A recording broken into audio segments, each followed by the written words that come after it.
समस्त को ख्रीष्टीय प्रेमर नमस्कार जनाए मंडलीर पालक हृदय सहित कृतज्ञता ज्ञापन करे समय मु बेसी समय प्रचार करी मु जाने समय भैल्यू को मु जाने कई जन कहते टाइम भैल्यू जब जानवा चाह तेरे गोटे वर्षर भैल्यू जब जानवा चाह गोटे माँ को पचार जे कनसिव करके जो छुआ जन्म करे से ही जाने गोटे मसर गोटे वर्षर भैल्यू सॉरी गोटे मसर भैल्यू गोटे वर्षर भैल्यू जानवा चाह तेरे गोटे पिला को पचार जे मैट्रिक फेल गोटे मिनिट भैल्यू जब जानवा चाह तेरे प्रकार जाकू जे गोटे मिनिट में बस फेल गोटे सेकेंड भैल्यू जब जानवा चाह तेरे पचार जे गोटे सेकेंड एक्सीडेंट बंची हम जाने मुझे से भितर जड़े एक्सीडेंट बंची गोटे सेकेंड भैल्यू जाने तेणु समय अनुसार प्रचार करने मत भल लगे आसतु मो सहित बोलतु आदि पुस्तक तार 26 पर्व 13 पद अल्प समय के जन पढ़तु मो 26 एने मंदे से वर्धित न हेले पुनी से आहुरी आहुरी वृद्धि पाई अति महान हेले हालेलुया का विषय लिखा जाईची सब विषय नहीं तो से वर्धित न हेले तापर धीरे धीरे आहुरी आहुरी से महान हेले मु संक्षिप्त भाव में मेरा मेसेज को आज मु कंक्लूड करबी एठू कि परमेश्वर चाहंती आमे माने दिन प्रतिदिन वृद्धि पाऊ हालेलुया प्रभु हमको तांकरी संतान भाव बाछि चंती एथि पई कि आमे माने दिन प्रतिदिन बढ़िबा जेतबे गोटे छुआ जन्म हुए आ बढ़े नहीं बापा मां को पैसा कष्ट हुए नहीं बापा मां को पई से कष्ट हुए तेणु प्रत्येक बापा माँ चाहती छुआ वृद्धि पाव से उत्तम खाद्य परिवेशन करती किंतु आम ख्रीस्टियन वर्ल्ड टी अलग गोटे दिन गोटे झील को मिस डाक पचारे कि झील ते कौटा बेस कष्ट हुए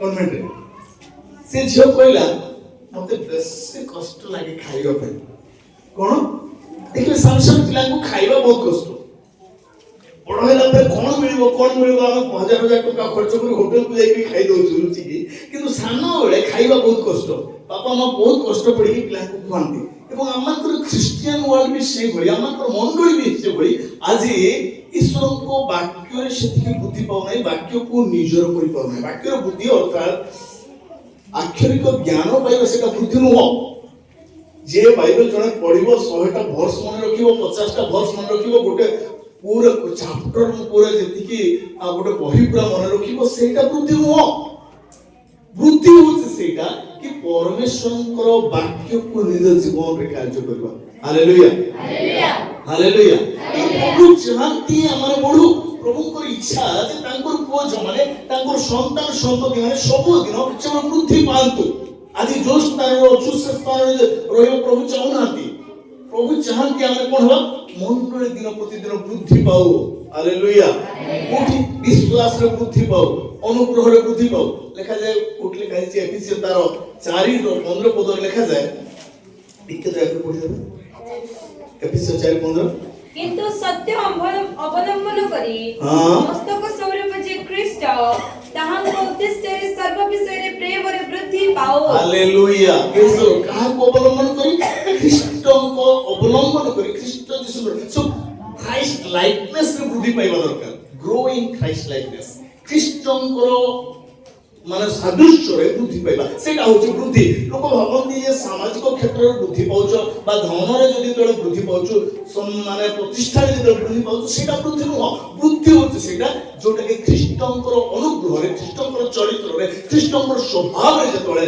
हम निजो को गठन करछु सेटा होची हम वृद्धि पाउचो प्रेज द लॉर्ड तो प्रभु चाहती जे मंडली ए दिन मानकर वृद्धि पाउ ख्रीष्टंकर स्वभाव को से धारण कर वॉकिंग बाय साइड ख्रीष्टंकर सहित से गमन करू हालेलुया हमर पद चिन्ह को से अवलंबन करू सेटा होची वृद्धि और से ग्रोथ प्रभु चाहती हमर केते बड़ कोठा करछु केते बिजनेस में सफल होछु केते चाकरी रे आगो को बढ़छु केते भलो एजुकेशन हमर को पिला को दोछु कोन हमर को प्रतिष्ठा को तैयारी करछु सेटा को जदी सांसारिक भाव रे हम बुद्धि कहि परबा किंतु वास्तव में सेटा वृद्धि न सेटा होची वृद्धि जाके ख्रीष्टंकर वाक्य ख्रीष्टंकर अनुग्रह ख्रीष्टंकर चरित्र ख्रीष्टंकर स्वभाव रे निजो को जे तळे जणे लोक से तैयारी करे सेटा होची वृद्धि तो मन रे कहबा पे चाहे ए दिन मान करे हमने ख्रीष्टंकर ଚରିତ୍ରରେ ଖ୍ରୀଷ୍ଟଙ୍କ ଗୁଣରେ ନିଜକୁ ସଜାଡ଼ିବ। ହାଲେଲୁୟା।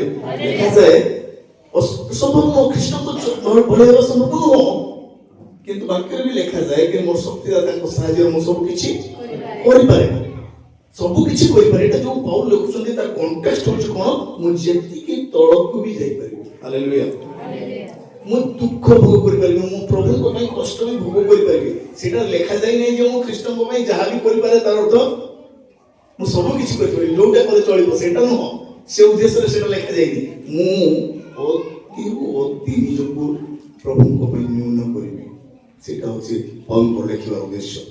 ଆଜି ଆମେ ଏଠି ପ୍ରଭୁ ବୁଝୁଛି ନାଇଁ, ପ୍ରଭୁ ମୁଁ ଯେତେବେଳେ ସବୁବେଳେ ମନେ ପଡେ ପ୍ରଭୁ ଆମକୁ ଦୁଇଟା ତିନିଟା ବିଷୟ ଶିଖାଏ। କଣ ଶିଖାଏ? ଏ ପ୍ରଭୁ ଯେତେବେଳେ ବି ଆମେ ନଉଛୁ ଆମକୁ ଶିଖାଏ କି ଆମେ ମାନେ ସବୁ ପାପୀ ଅଟୁ। ହାଲେଲୁୟା। ଆମେ ସବୁ ପାପୀ ଅଟୁ। ଆଉ ଏ ପ୍ରଭୁ ଶିଖାଏ କି ଖ୍ରୀଷ୍ଟଙ୍କ ଠାରେ ଜୀବନ ଅଛି। ହାଲେଲୁୟା। ଖ୍ରୀଷ୍ଟଙ୍କ ଠାରେ ମୁଁ ସର୍ଟକଟ କରି କହିବା ପାଇଁ ଚାହେଁ, ମୋତେ ସମୟ ସରିଯାଉଛି, ବଟ୍ 11ଟାରେ ପୁରା ସରିଯିବ, ମୋ ଟାଇମ୍ ଅନୁସାରେ ମୁଁ ଯିବି। ଆଉ ଇଏ ପ୍ରଭୁ ଆମକୁ ଏଇଟା ଶିଖାଏ କି ଯୀଶୁ ଖ୍ରୀଷ୍ଟ ଅବତାର ଆସୁଛନ୍ତି। ପ୍ରେଜ୍ ହଉ। ତିନିଟା ବିଷୟ କଣ? ଆମେ ସବୁ ପାପୀ, ଆମମାନଙ୍କର ଜୀବନକୁ ଯଦି ଦେଖୁଛୁ ଆମେ ପାପୀ ଅଟୁ। ମୁଁ ଗୋଟେ ଉଦାହରଣ ଦେଇଛି କି ମୋର ମନେ ନାହିଁ। ଉଦାହରଣ ସ୍ୱରୂପ ମୁଁ ଜଣେ ଚୋର, ମୁଁ କାହାକୁ ନେବା ପାଇଁ ଚାହୁଁନି କାଳେ କିଏ ଖରାପ ଭାବେ, ତେଣୁ ମୁଁ ନିଜେ ଉଦାହରଣ ସ୍ୱରୂପ ମୁଁ ନେବି। ମୁଁ ଚୋର ନୁହଁ, କିନ୍ତୁ ମୁଁ ଉଦାହରଣ ସ୍ୱରୂପ। ଆଉ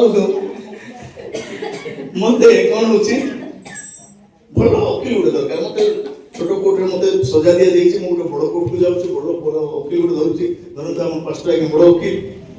ଆଉ ଇଏ କୋର୍ଟରେ ଯାଇ ପ୍ରମାଣିତ କରୁଛନ୍ତି କଣ? ନାଇଁ, ମୋର ମହକିଲ ଚୋରି କରି ନାହାନ୍ତି, କିନ୍ତୁ ସେ ସେଠି ଥିଲେ। ତେଣୁ ତାଙ୍କର ଓକିଲାତି ବଳରେ ସେ ମତେ ସପୋର୍ଟ କରୁଛନ୍ତି। ଏବଂ ଜଜ୍ କଣ ପ୍ରମାଣିତ କରୁଛନ୍ତି? ସାକ୍ଷ୍ୟ ପ୍ରମାଣ ଅଭାବରୁ ଶ୍ରୀମାନ ଅଙ୍କଙ୍କୁ କଣ କରାଗଲା? ନିର୍ଦ୍ଦୋଷ ରୂପେ। କୋର୍ଟ ମାନେ ଯେତେବେଳେ ଜଣକୁ ଖଲାସ କରି ଦିଆଯାଏ କଣ କୁହାଯାଏ? ନିର୍ଦ୍ଦୋଷ ରୂପେ। କିନ୍ତୁ ପ୍ରକୃତରେ ଦେଖିବାକୁ ଗଲେ ମୁଁ ପାପୀ କି ନୁହଁ, କିନ୍ତୁ କଣ ଏପଟେ ଜଜମେଣ୍ଟ କଣ ଆସୁଛି? ହାଲେଲୁୟା। ହାଲେଲୁୟା। ସୋ ଆମମାନଙ୍କର ଅସ୍ତିତ୍ୱ ହଉଛି ଆମେ ପାପୀ, କିନ୍ତୁ ଖ୍ରୀଷ୍ଟଙ୍କ ଦ୍ୱାରା ଆମେ କଣ ହେଇଛୁ? ଧାର୍ମିକ ପରିଗଣିତ ହେଇଛି। ସେଇଟା ମନେ ରଖିବା ଦରକାର। ଖ୍ରୀଷ୍ଟଙ୍କ ଠାରେ ଗ୍ରୋଥ ହେବା ପାଇଁ, ଖ୍ରୀଷ୍ଟଙ୍କ ଠାରେ ବୃଦ୍ଧି ପାଇବା ପାଇଁ ତିନିଟା ବିଷୟକୁ ଆମେ ସବୁବେଳେ ମନେ ରଖିବା। ରିମେମ୍ବର, ମନେ ପକେଇବା ଦରକାର। ଆମେ ଆଜି କଣ ହଉଛି, ବେଳେ ବେଳେ ବହୁତ ପୁଣା ହେଇଗଲା ପରେ ବହୁତ ଲୋକ ଭୁଲି ଯାଆନ୍ତି, ଚର୍ଚ୍ଚ ଆସିବା ଭୁଲି ଯାଆନ୍ତି, ପ୍ରେୟାର କରିବା ଭୁଲି ଯାଆନ୍ତି, କଥାବାର୍ତ୍ତା ହେବା। ଆଗରୁ ଯୋଉ ବିଶ୍ୱାସ ଥିଲା ସେ ବିଶ୍ୱାସକୁ ଛାଡି ଦିଅନ୍ତି। ତେଣୁ ସବୁବେଳେ ମନେ ପକେଇବା ଦରକାର ଆମେ ଅତୀତରେ କଣ ଥିଲୁ, ସେ ବିଶ୍ୱାସକୁ ଧରିକି ଚାଲୁ। ହାଲେଲୁୟା। ଆଉ ସେଇଟା ଆମକୁ ବୃଦ୍ଧି ପାଇବା ପାଇଁ ସାହାଯ୍ୟ କରିବ। ଦ୍ୱିତୀୟ ବିଷୟ, ଆନନ୍ଦ କର ପରମେଶ୍ୱର ବାକ୍ୟରେ। ହାଲେଲୁୟା। ଗୀତ ସଂହିତା 119 162 ପଦରେ ଲେଖାଯାଏ, ପଢିବା ଦରକାର ନାହିଁ। କେହି ଯେପରି ଲୁଟ ଦ୍ରବ୍ୟ ପାଇଲା ପରେ ମୁଁ ଖ୍ରୀଷ୍ଟଙ୍କ ବାକ୍ୟରେ ଆନନ୍ଦ କରେ। ତେଣୁ ଆନନ୍ଦ କର, ଈଶ୍ୱରଙ୍କ ବାକ୍ୟରେ ଆନନ୍ଦ କର। ପଢିବାର ଅଛି, ଈଶ୍ୱରଙ୍କ ବାକ୍ୟରେ ବୃଦ୍ଧି ପାଇବା ଦରକାର। ହାଲେଲୁୟା। ଏବଂ ତୃତୀୟରେ ରିମେନ୍, ଲାଗିକି ରୁହ। ଯଦି ଖ୍ରୀଷ୍ଟଙ୍କ ସହିତ ଅଛୁ, ତାଙ୍କର ପଦ ଚିହ୍ନକୁ ଅବଲମ୍ବନ କରୁଛୁ, ତେବେ ତାଙ୍କ ସହିତ ଆମେ ବୃଦ୍ଧି ମଧ୍ୟ ପାଇବା। ତେଣୁ ପ୍ରଭୁ ଚାହାନ୍ତି ଏ ଦିନ ମାନଙ୍କର ଆମେ ବଢୁ। ପ୍ରଭୁ ଚାହାନ୍ତି ଆମେ ଏ ଦିନରେ ବୃଦ୍ଧି ପାଇବା। ବାକ୍ୟ କେତେ ଘୋଷିଛୁ ସେଇଟା ବଡ ବିଷୟ ନୁହଁ, ସେଟା ଜାଣିବା ଦରକାର। କେତେ ଦାନ ଦଉଛୁ ସେଟା ବଡ ବିଷୟ ନୁହଁ, କେତେ ଦଶମାଂଶ ଦଉଛୁ ସେଟା ବଡ ବିଷୟ ନୁହଁ, ମଣ୍ଡଳୀକୁ ନିୟମିତ ଆସୁଛୁ ଖାଲି ସେତିକି ବଡ ବିଷୟ ନୁହଁ। କିନ୍ତୁ ଆମମାନଙ୍କର ଆନ୍ତରିକ ଚରିତ୍ରକୁ, ଇଣ୍ଟରନାଲ ଯୋଉ ବିଷୟକୁ ରହୁଛି ତାକୁ ପରିବର୍ତ୍ତିତ କରିବ। ହାଲେଲୁୟା। ଆମମାନଙ୍କ ସ୍ୱଭାବକୁ ଦେଖି ଜଣେ ଲୋକ ଜାଣୁ ଯେ ଆମେ ଖ୍ରୀଷ୍ଟଙ୍କର। ଗୋଟେ ଗୀତ ଅଛି, କଣ ଲେଖା ହେଇଛି? ଏ ପୃଥିବୀ ଜାଣୁ ଆମେ ଯୀଶୁଙ୍କର। ହାଲେଲୁୟା। କେମିତି ଜାଣିବ? ସାଧୁ ସୁନ୍ଦର ସିଂ ଯେତେବେଳେ ଗୋଟେ ଦେଶକୁ ଗଲେ, ଜଣଙ୍କ ଘରେ ତାଙ୍କର ସେଦିନ ଖାଇବା ଥିଲା, ଗେଟ୍ରେ ଜଣେ ଗେଟ୍ କିପର ଜଗିଛି। ସୁନ୍ଦର ସିଂ ଯେତେବେଳେ ଗଲେ, ସେ ଦେଖିଲା ସାଧୁ ସୁନ୍ଦର ସିଂଙ୍କୁ, ସେ ବିଦେଶୀ ଦୌଡ଼ିକି ପଳେଇଲା ତା ମାଲିକ ପାଖକୁ, କହିଲା ଆମ ଘରେ ଯୀଶୁ ଆସିଛନ୍ତି। ପ୍ରେଜ୍ ଦ ଲର୍ଡ। ହାଲେଲୁୟା। ଆମ ଘରକୁ କିଏ ଆସିଛନ୍ତି? ଆମଠାରେ ଯୀଶୁ ଦେଖାଯାଆନ୍ତୁ। ସେଥିପାଇଁ ଲେଖାଯାଏ, ତୁମ୍ଭେ ମାନେ ଏକ ବିଶେଷ, ପ୍ରଥମ Corinthians 6 ପର୍ବ 20 ପଦରେ ଲେଖାଯାଏ, ତୁମ୍ଭେ ମାନେ ବିଶେଷ ମୂଲ୍ୟରେ କିଣା ଯାଇଅଛ, ତେଣୁ ଆପଣା ଆପଣା ଶରୀରରେ ଈଶ୍ୱରଙ୍କ ଗୌରବକୁ ପ୍ରକାଶ କର। ସେଇଟା ହଉଛି ବୃଦ୍ଧି। ଆଉ ପ୍ରଭୁ ଚାହାନ୍ତି ଏ ଦିନ ମାନଙ୍କରେ ସେଇ ଚରିତ୍ରରେ, ସେଇ ଗୁଣରେ, ସେ ସ୍ୱଭାବରେ ଆମେ ବୃଦ୍ଧି ପାଇବା। ପ୍ରଭୁ ବାକ୍ୟ ଦେଇ ସମସ୍ତଙ୍କୁ ଆଶୀର୍ବାଦ କରନ୍ତୁ। Praise the Lord. Hallelujah. ଆମେ ଉତ୍ତମ ବାକ୍ୟ ଶୁଣିଲୁ। ସେଇ ସମୟରେ ଇଶା ବୃଦ୍ଧି ପାଇଲେ। ଆଉ ଆମର ଆତ୍ମିକ ଜୀବନରେ ଆମେ କି ପ୍ରକାର ବୃଦ୍ଧି ପାଇବା ସେ ବିଷୟରେ ପ୍ରଭୁଙ୍କ ଦାସ ଆମମାନଙ୍କ ଗହଣରେ କହିଛନ୍ତି। ସେଥିପାଇଁ ପରମେଶ୍ୱରଙ୍କୁ ଧନ୍ୟବାଦ ଦେବା ସଙ୍ଗେ ପୁଣି ଥରେ ଗୋଟେ ଡ୍ରାଇଭରକୁ ଧନ୍ୟବାଦ ଦେଉଛୁ ଏ ସମୟ ପାଇଁ ଆମମାନଙ୍କୁ ଆସି ଆମମାନଙ୍କ ମଣ୍ଡଳୀକୁ ଉତ୍ସାହ ଦେଇଥିବା ପୁଣି ଥରେ ଉଚ୍ଚ କରତାଳ ଦେବା।